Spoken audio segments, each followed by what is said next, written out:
Ozu, hello. Welcome back to Elden Ring. This is part 2 of our official walkthrough guide. Last time, I went through the open world section of Limgrave, doing just everything regarding the open world and the caves, and catacombs and tunnels and whatnot. We also got that, and ended here. Now, because we took the teleporter to meet Garank, we were given the option to head to the Roundtable Hold.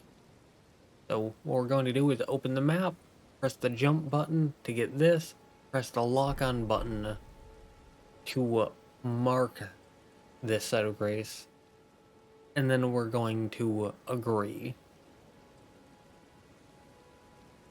Now I would suggest doing that, like marking the site of grace before sitting down, as she automatically appears. So if you didn't do that because you didn't want to be spoiled or you wanted to do region locked or for whatever reason, don't worry, we will be able to get here to the Roundtable Hold pretty shortly, like at the beginning of the next part when we do Stormville Castle. And being here now won't change much. But if you are here, just say I see it to this guy and he will sell you some basic incantation. If you're familiar with Dark Souls, these are miracles and pyromancies. I would suggest heal, catch flame, and flame sling. And just in general, go around, talk to everyone. Here, there's a merchant that sells you some stuff. Notably, some stone sword keys, though they're kind of expensive. And I'll be showing you how to get plenty of them for free. At least enough to open all the doors that we care about. So you don't need to buy any. But also a dagger, straight sword, thrusting sword, curved sword, axe, hammer, spear, bow, sacred seal, a shield, and an armor set. Just basic stuff for all of those weapon classes, in case you want any of those. And once you talk to Garank, then you can purchase 2 incantations off of D here. Order's Blade is similar to Sacred Blade, but as an incantation. So if you're willing to get 13 Intelligence and 13 Faith, then that can allow you to permanently keep your main Ash of War on your weapon, instead of swapping back and forth.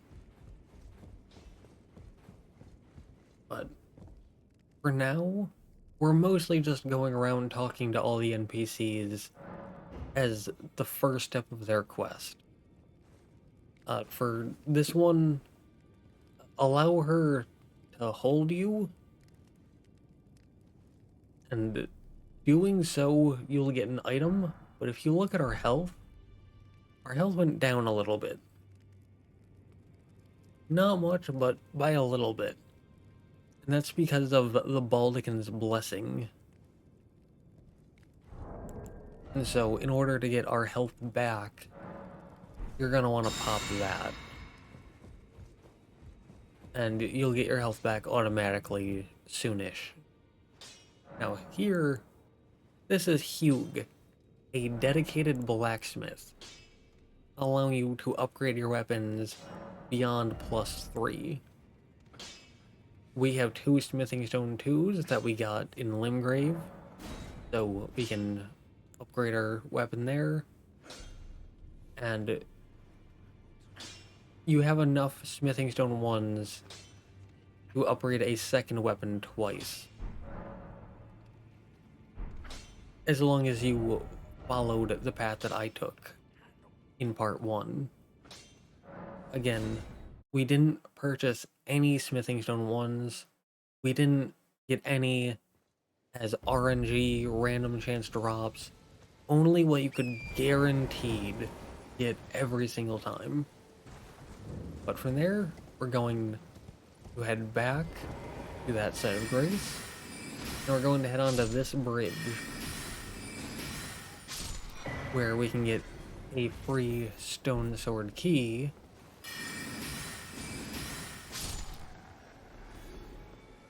along with another 3 smithing stone ones.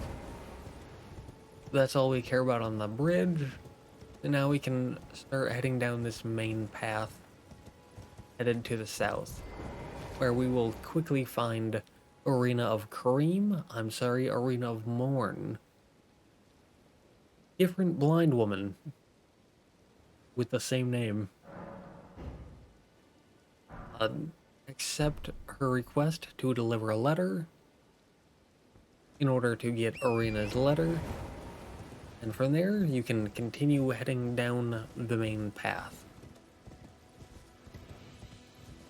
Here, I like to head slightly to the side, just because there's a few dogs, and dogs can be dangerous if you leave them alone. So we're going to be killing them. Just all of the enemies that we need to deal with in order to safely move across this main path. Here in this carriage, there's the Morning Star, a basic hammer with innate bleed buildup. So you can pick that up, and then continue heading down this way. And near these misbegotten enemies is a smithing stone 2. So we can grab that and continue heading down the path, or up the path, depending on which way you want to say it. But here you'll see a giant hole in the wall. Before going through there, you want to head left, where there will be this site of grace, along with this merchant. This merchant sells infinite kukri, which are like powerful throwing knives. He sells a few smithing stone 1s, a single smithing stone 2, a cracked pot, stone sword key, a basic greatsword, basic crossbow, a basic armor set, and the crimson amber medallion.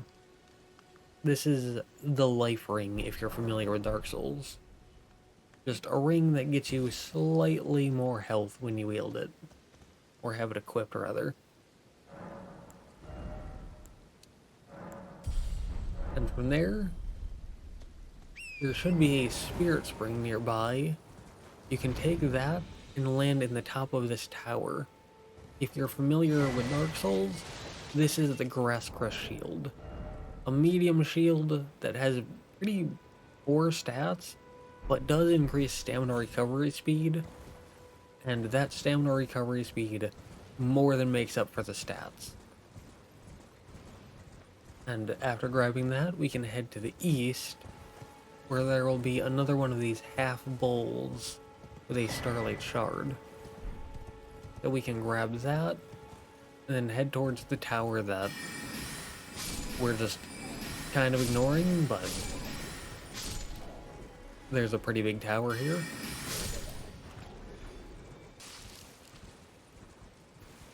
And we can't go in it right now as it's blocked by a magic seal. So you want to examine this,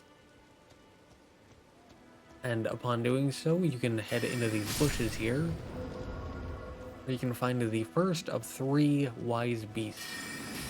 Second one is there. The third one, look at the tower, head to the right, and in this little pond thing, if you stop and stand, you'll occasionally see a splash of water. That's because the third wise beast is actually invisible. But upon taking out all 3, the magic seal will dissipate, and you'll be able to head into the rise. These rises, almost all of them have something called a memory stone. Some have something else, but most of them have a memory stone. This gives you another memory slot, allowing you to equip another spell. So having grabbed that, we can head down here, and we can just head straight forward on this dirt path, basically just heading north. You can ignore all of the enemies, as none of them are really worth fighting. And all we want to get here is up at the top of this cliff, where there will be a corpse sitting in a chair, granting us a free stone sword key. From there, you can head back to the Castle Morne Rampart.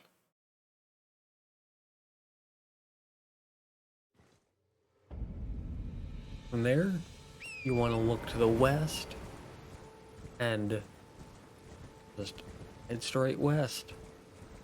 There will be another dirt path here after a few seconds of running. Just follow the dirt path.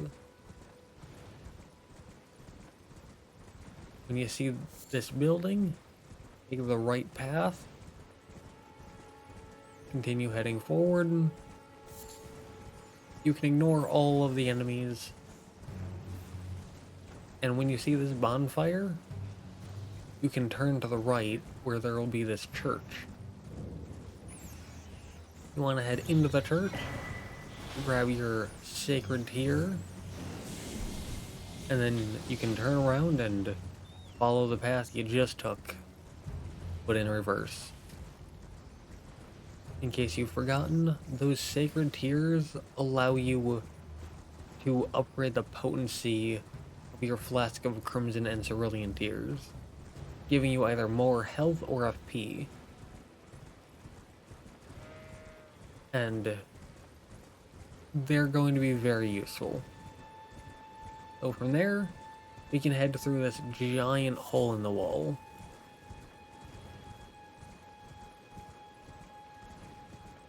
Continue down the main path and you'll find this little obelisk thing, granting you the map for Weeping Peninsula. And off to the right here, it takes a jump, but you can get another golden seed. And there is a golem standing in front of the castle that's shooting at you. But heading to the right of the path, you can use these rocks and structures and whatnot to block the arrows. And if you know the timings, or if you're patient, you can make it to the golem and kill him without too much issue.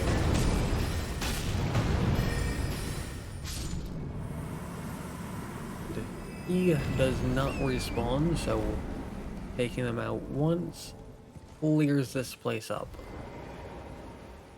From there, you can head into the castle, where you can find a site of grace right at the very beginning.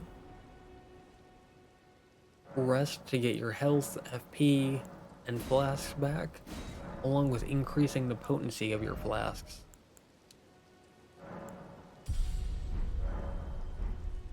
From there, we now have the map so we can see all the details of the Weeping Peninsula.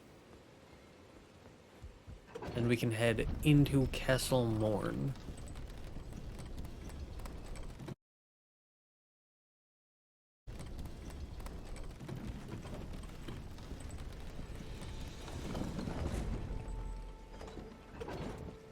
Heading into the castle, there is a summoning pool here, in case you want to summon other players online.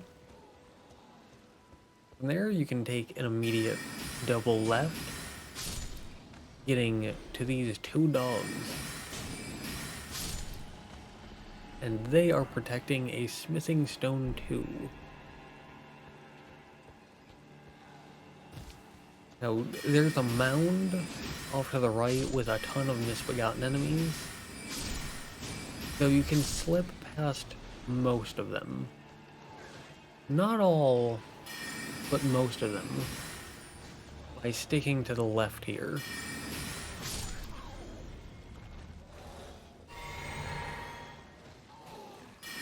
And if you kill these two, and again, just stick to the left side, only one will follow you up. So you can head to this upper section where you can fight him in an honorable 1v1. Upon killing them, you're free to head into here, where there will be a chest containing the Claymore. This is a basic greatsword with a powerful skill. From there you can head out and take a right over to where this Mad Pumpkinhead is. And in a display of just how powerful stance breaks are, this is a +0 short sword on the Astrologer, where we have not upgraded strength or dex at all. And we just destroyed the enemy. So yeah, stance break builds are very powerful. But with that being said, here you can get 3 smithing stone 1s. And then you can head into this little back corridor section to find a ladder.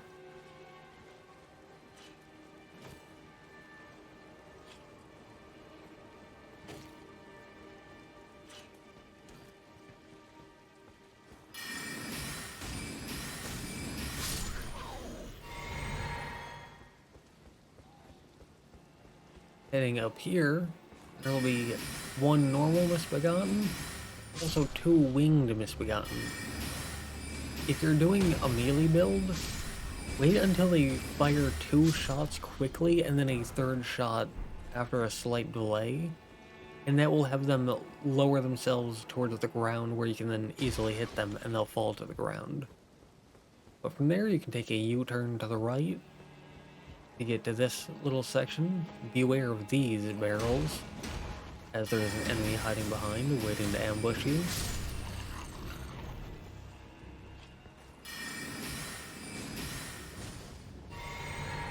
And being protected by this misbegotten enemy, there are 2 smithing stone 2. Upon getting them, you can run back to the ladder.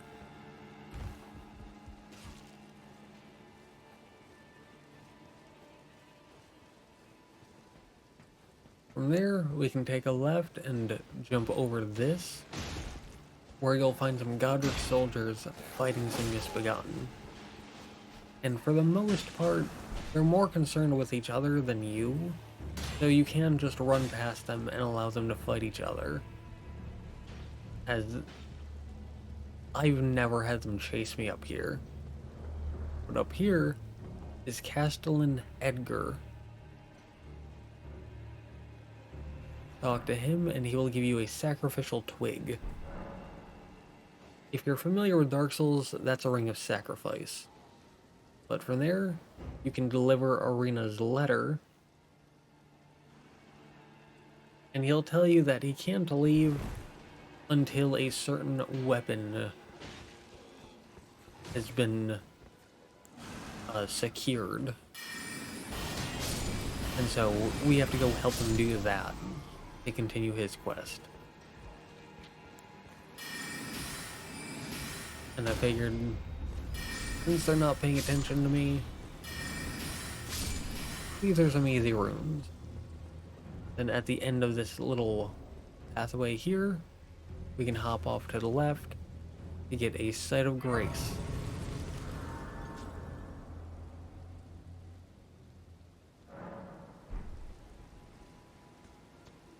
From there, you can take a few drops down. Be careful with this one, as if you jog off at a certain angle, you can fall all the way down, missing the Stone Sword key. But from there, at the end of this walkway, where all of the enemies, besides that little blob of sludge, will ignore you. But even that blob of sludge, it's very slow, and so you're not gonna have any issues with it. After that large misbegotten, you are safe to head up this ladder here, where you can find the Twin Blade Talisman, which enhances the final hit of attack chains. The weapons have certain attack chains that have a definitive ending. Like with straight swords, the 5th one is the final one. And so the Twin Blade Talisman would boost that 5th swing. With that being said, we can drop down, jump onto this rooftop, and then continue making our way down.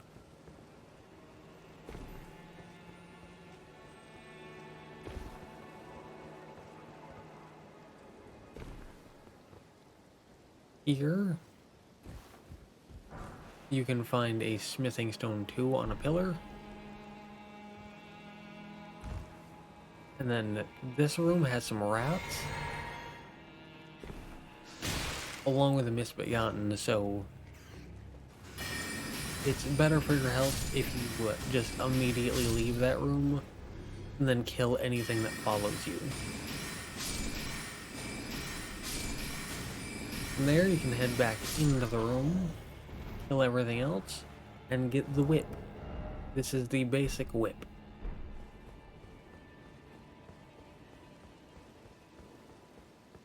From there, here's another set of grace for you to get your health, FP, and flasks back. Level up if you can. And from there, you can head out onto this bridge and just jump off to the left. Don't land on any of the jellyfish, as it will turn them aggressive. But around this corner, watch out because you can fall to your death. There's a free Somber Stone 1. And coming to this fog wall here, you can summon Castellan Edgar. Personally, I'm not super big on summoning, but he's part of a quest.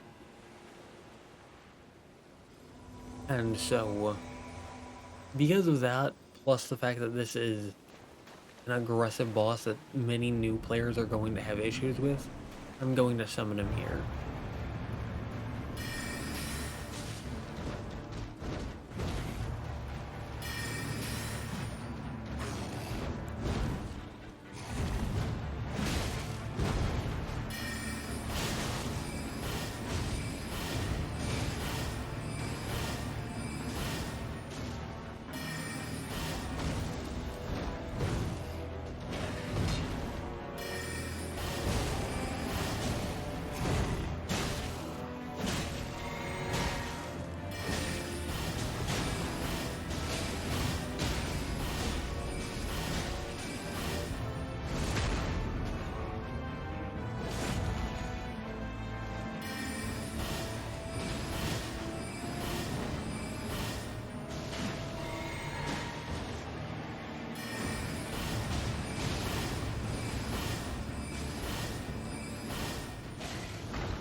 If you're willing to ruin a quest, you could kill Edgar before getting here, but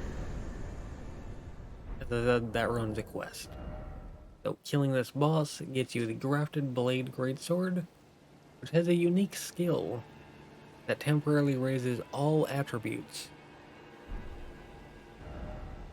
Those are the stats that you can level up. From there, we can head back to the Bridge of Sacrifice side of Grace, where you can then go give Arena the good news.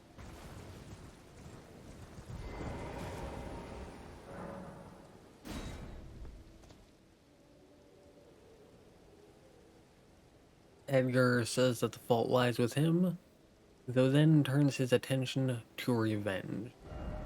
And that is that part of his quest complete. Now you can head back to Castle Morne Rampart.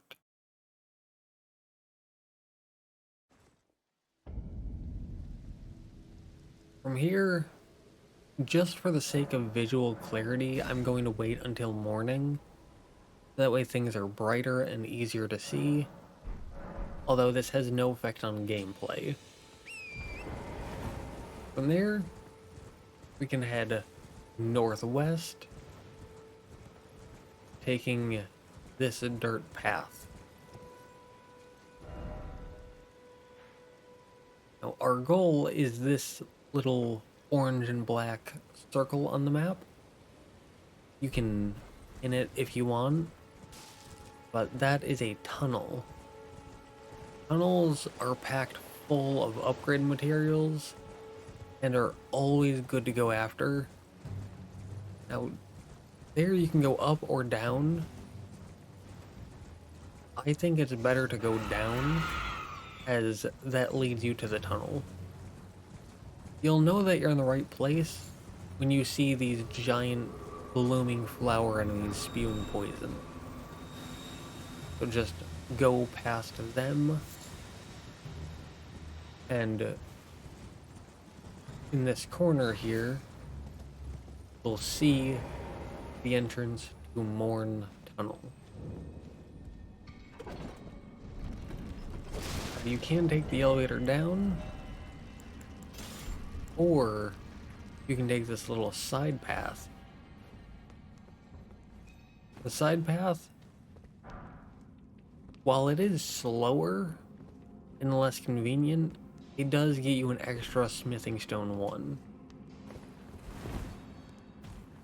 From there, as always, the entrance to a cave has a site of grace and a summoning pool. From there, you can head on in and start taking enemies out. Here, I like to do a run jump over here. Get to this stone enemy, who is mining a smithing stone 1. And then we can make our way across this beam into this little hallway section. Now, if you're doing a melee build, it's good to use kukri to get the attention of these enemies. Because if you go down there, there's like 3 or 4 enemies, and they'll all just wake up and immediately dogpile you. So having a ranged option is good. Well, with that being said, we can just continue making our way through the tunnel, killing enemies, picking up items, lots of smithing stone 1, hanging off the side of walls, and as I said in part 1, Strike is very good against these stone enemies, but also magic is very good. So you can go with what you want. There is a Somber Stone 1, if you care for that.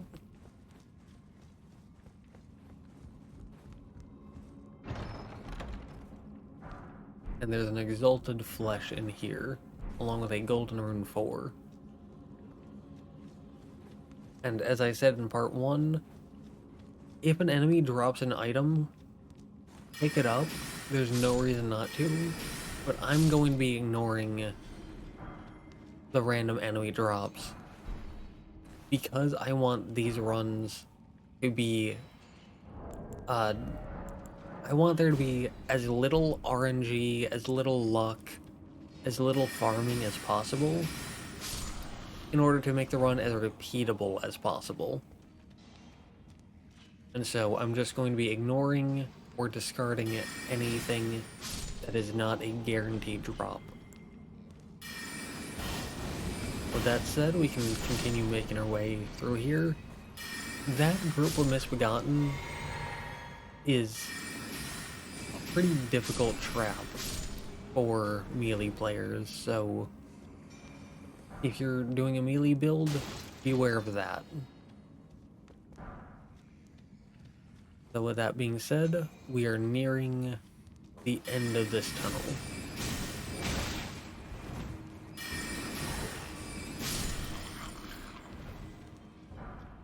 Here, another Somber Stone 1.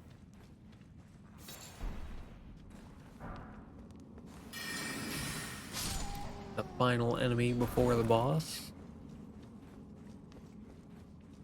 And again, you can just leave, like walk all the way out. But for the sake of being able to teleport out, and the runes and the item that you get, I'm going to fight the boss. So this boss is mostly filler.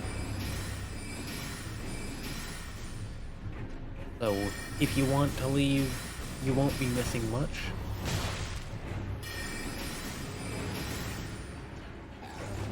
So if you do decide to kill them, you will be granted the Rusted Anchor. This is a great axe that does pierce damage. And you can also use this to return to entrance.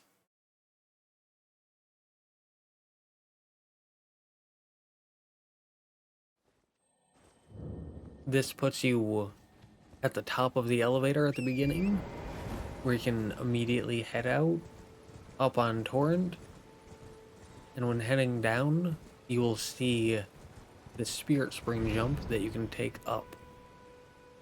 Now, when I said, like, before the tunnel, before the poison bloom plant enemies, I said that you can go up or down, and I'm going to choose down. If you had chosen up, then you would have ended up at a bridge, and crossing the bridge, you would have ended up there. But moving on, you want to head up this path, and the goal is to get to this structure, just at the very top of Weeping Peninsula. As this is a church holding another sacred tear. And so we can get this Site of Grace, we can rest, and we can cash in that sacred tear for more HP and FP healing potency. And from there, you can head down the path, but keep an eye on the left, because we're eventually going to be able to do a U-turn to the left down here. You'll know you're in the right place when you see a single large Miranda blossom, which is that big plant. Beyond them will be a purple item here. That is the Faith Knot tier. You can put that into your Wondrous Physic and drink it. You get plus 10 to your faith stat for a little bit. But just below that are some ruins with this demi-human queen enemy. So we're going to kill them, and doing so will grant us demi-human queen's staff. this is a glintstone staff allowing you to cast sorceries, and it's very good for low intelligence builds. It only requires 10 intelligence, it scales off of strength, and as you can see, even at 16 intelligence, the astrologer staff plus 4 still has a less sorcery scaling. Not by much, but still, for low intelligence builds, Demi-Human Queen staff is a great pick. So, I'm going to be using that for now. From there, we can head back to the Church of Pilgrimage, and there's a few things we can do from here. One option is to go towards this L-shaped building, so you can mark that. And if you want to cut out as much fluff as possible, that would be the option to go to. Personally, I'm going to head towards this giant tree. As I said in part 1, I'm not going to be doing everything, just what I consider to be notable. Now, in here, behind this pillar, there is a door leading to a catacomb. We're not going to be doing the boss here in Tombsword Catacombs. However, there are a few items that are kind of good to get. So we're just going to head in,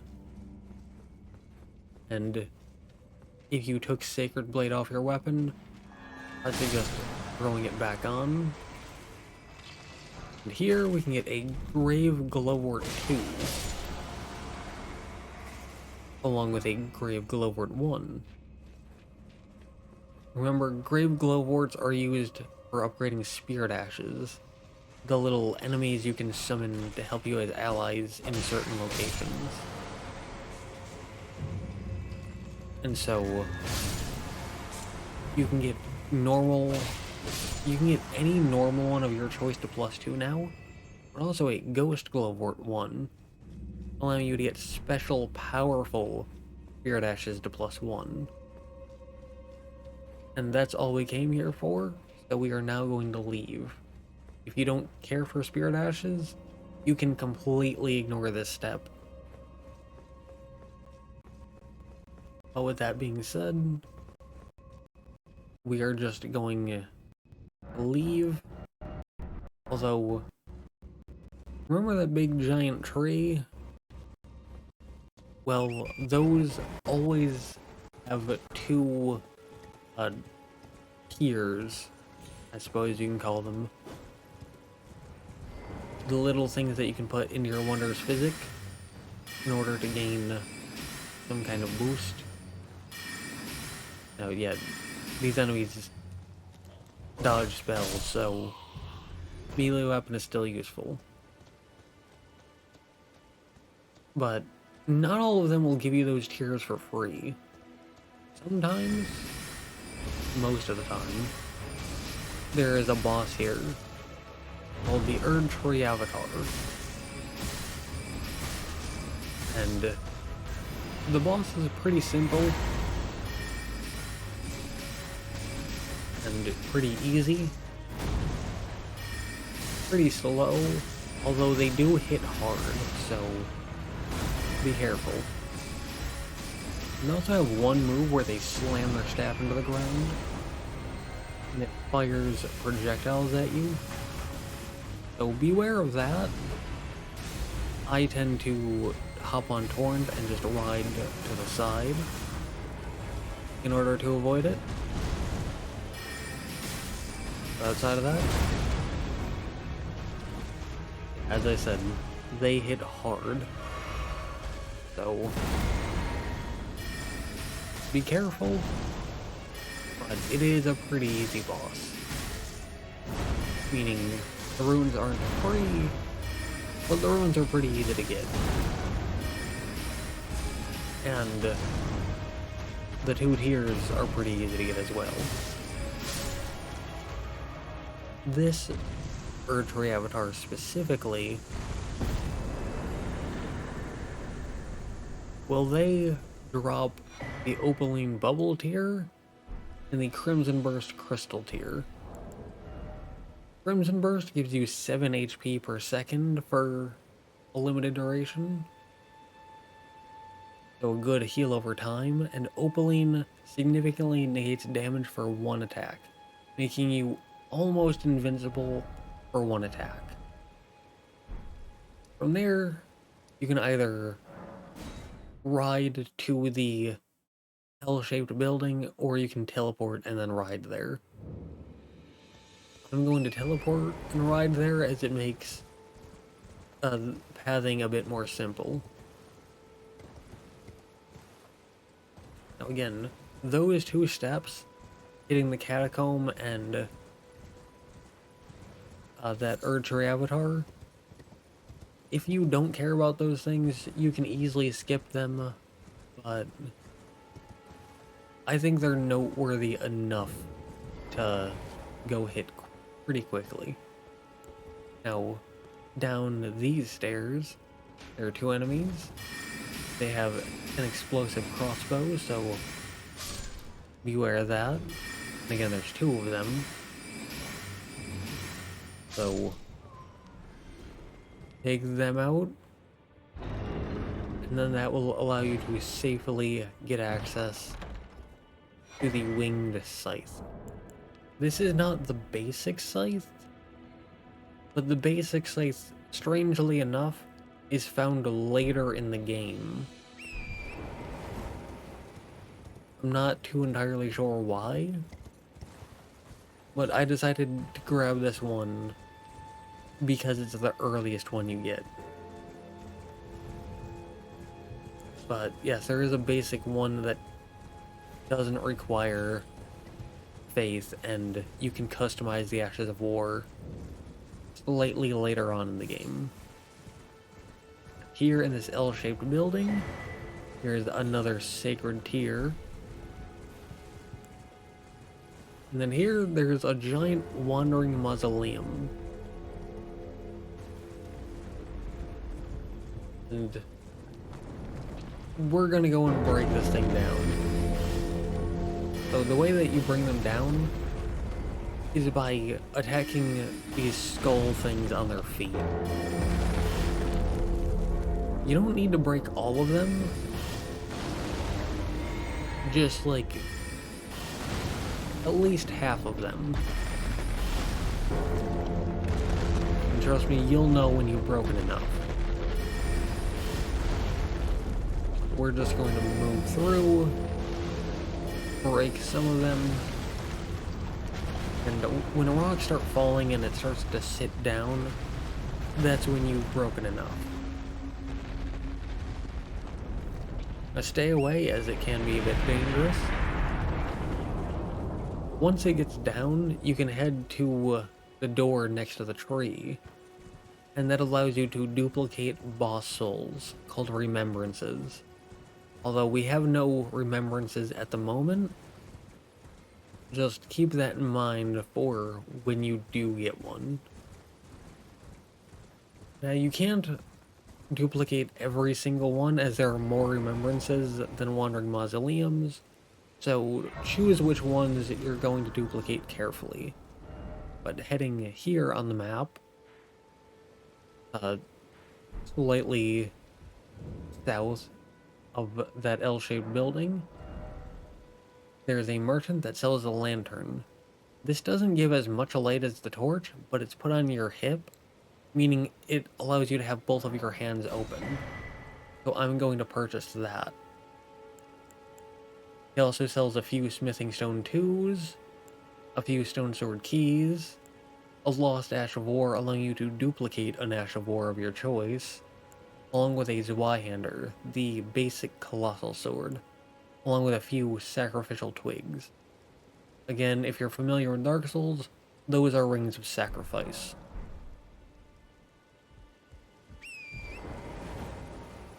But from there, we are going to head southeast towards a tower on a hill there. Though before actually getting to the tower, a little to the right, there's some more of these coffins. Again, this is just free money. So, unless you're a speedrunner, there's no reason to not hit these. But if you're a speedrunner, you're probably not watching a tutorial guide. This does... Like, I want this to help intermediate players as well as beginners, but speedrunners are a bit more than intermediate as well, so... Anyways, there are a few enemies here at the base of this tower. You can run past them if you want, or you can kill them. Either way works. But I just dropped 1,800 runes on a lantern, so I'd like some extra pocket change back. But killing them also allows you to safely head up to the top of the tower, as some of the basic enemies will follow you up. The knight on horseback won't, but the foot soldiers definitely will. So here at the top of this tower is a chest. This is actually a transporter trap, but you kinda want to take this.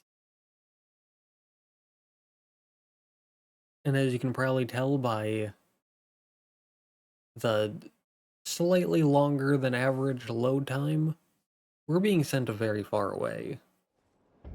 This is in Leyndell. As you can see, massive difference in where we are. And this is a pretty high-leveled area. It's like a mid-game area. Although, we're not going to be here for long. In fact, we're only here for a single item. So run past that golem. There's no way to sneak past it. You have to. Like, it will wake up every time. But we are here for Blessed Dew Talisman. Sit back to avoid one of its attacks. Then run underneath its legs in order to get back to the Site of Grace. From there, you can rest, and that will put the golem back to sleep. From there, you can use the Sacred Tear to increase your potency again. And the thing we got here, the Blessed Dew Talisman, we can actually teleport back here before looking at it. Just so we're not in Leyndell anymore. But the Blessed Dew Talisman is obviously a talisman that gives you 2 HP per second passively.